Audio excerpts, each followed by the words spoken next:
दोस्तों नमस्कार। आज पूरा संसार न्याय की पुकार कर रहा है। लोगों के लिए न्याय नहीं मिल पा रहा है। उसका कारण केवल एकमात्र है कि जितने भी देश विदेश संसार के देशों में जो सरकारें बनती हैं, वह सरकार मजहबी ताकतों के सहारे से बनती है, जिसके कारण मजहबी ताकतें बनाए गए नेता के लिए, जो सरकार में बैठकर देश के लिए चलाता है, वह मजहबी ताकतें उस नेता के लिए अपने अनुकूल संचालित करती है, जिसके कारण समाज में न्याय व्यवस्था खत्म हो गई है। ऐसे कई कांड हो जाते हैं जिसके कारण पीड़ित परिवार के लिए समय पर न्याय नहीं मिलता है।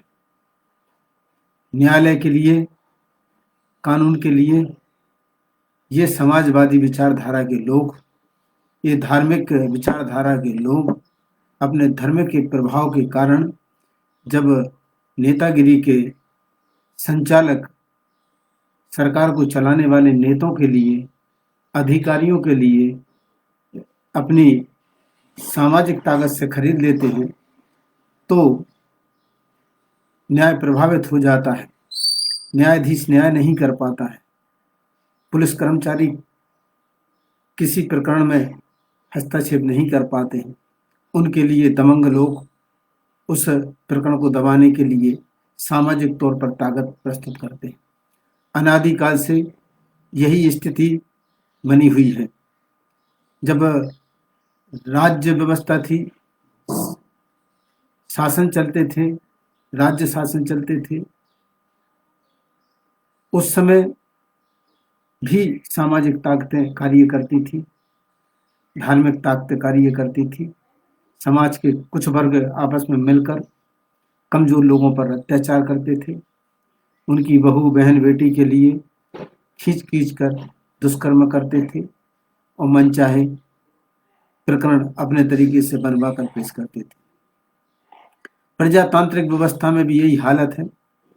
प्रजातांत्रिक व्यवस्था में भी जातीयगत तरीके से सामाजिक लोग, ताकतवर लोग इकट्ठे हो जाते हैं और वो न्याय नहीं करते हैं।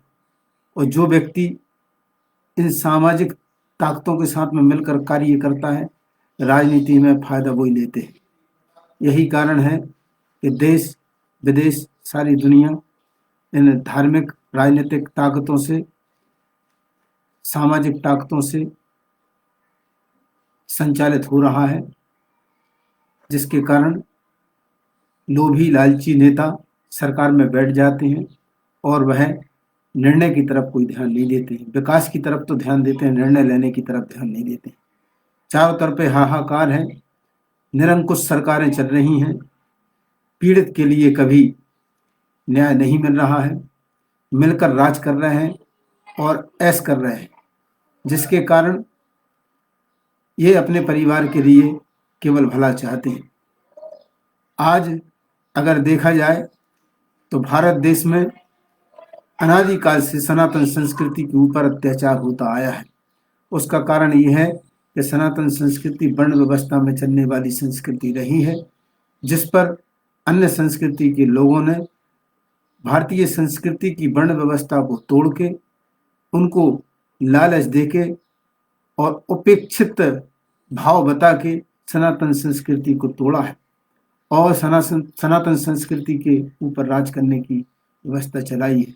जबकि सनातन संस्कृति भारतवर्ष में और अखिल विश्व भर में सनातन संस्कृति का अपना एक वजूद है, स्वतंत्र है। एक वर्ण व्यवस्था हमारे यहाँ की समुचित समाज को चलाने के लिए एक प्रक्रिया है, लेकिन उस सनातन संस्कृति में अन्य संस्कृति के लोगों ने इस फ्रीडम व्यवस्था के लिए अपने तोड़कर, लालच में देकर, लोगों को फंसाकर और उनके ही खिलाफ हथियार के रूप में कार्य इस्तेमाल किया है, जिससे सनातन संस्कृति का व्यक्ति विधायक बनने के लिए लालच में आ गया, सांसद बनने के लिए लालच में आ गया, मंत्री बनने के लिए लालच में आ गया और अपने ही समाज के विरोध में वह व्यक्ति कार्य कर रहा है। ये बड़े दुर्भाग्य का विषय है कि न्याय जनता के लिए केवल ऐसे नेताओं के कारण, ऐसे हमारी संस्कृति के लालची लोगों के कारण समाज में आज विकृति फैलती जा रही है, जिसके कारण लोग अपराध कर रहे हैं और अपराधी के लिए सजा नहीं मिल पा रही है। उसका कारण केवल एक ही है कि समाज की ये ताकतें अपराध को बढ़ावा दे रही हैं, न्याय नहीं होने दे रही है। कानून व्यवस्था के लिए जेब में रखते हैं, नेताओं को जेब में रखते हैं, सरकार के लिए जेब में रखते हैं, तो न्याय कहाँ से मिलेगा। यही कारण है कि हिंदुस्तान में सुब्रत राय जैसे लोग गरीबों के पैसों के लिए मैच्योरिटी के रूप में अभी तक नहीं दे रहे हैं, जबकि 2-2, 3-3 साल हो चुके हैं।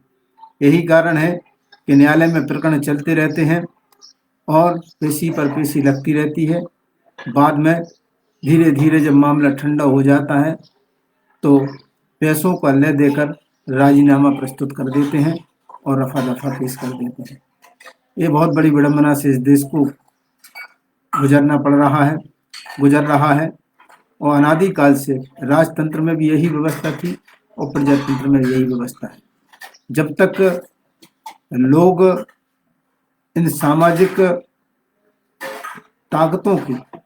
सामाजिक ताकत किसी एक मजहब से नहीं है। सामाजिक ताकत उन मजहब के द्वारा फैलाई गई है जो खुद संगठित रहते हैं और अन्य धर्मों के संगठित समाज के लोगों के लिए तोड़कर अपने में मिलाकर एक स्वामित्व जमा कर पूरे देश और दुनिया में बना के रखा है।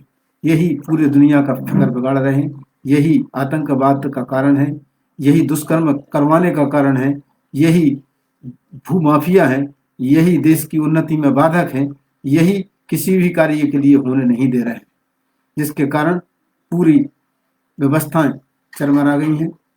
व्यवस्था को सही सुदृढ़ लाने के लिए एक न्याय व्यवस्था की आवश्यकता है और वो न्याय व्यवस्था जब होगी जब अच्छे लोग राजनीति में आएंगे, समाजवाद नहीं होगा, जातिवाद नहीं होगा, धर्मवाद नहीं होगा, तब लोगों के लिए स्वतंत्र मानसिकता के द्वारा फ्रीडम तरीके से सारे जब काम होंगे तो लोगों के लिए समय पर न्याय मिलेगा। इसी बात को कहकर मैं अपनी वाणी को यही विराम करता हूँ। धन्यवाद।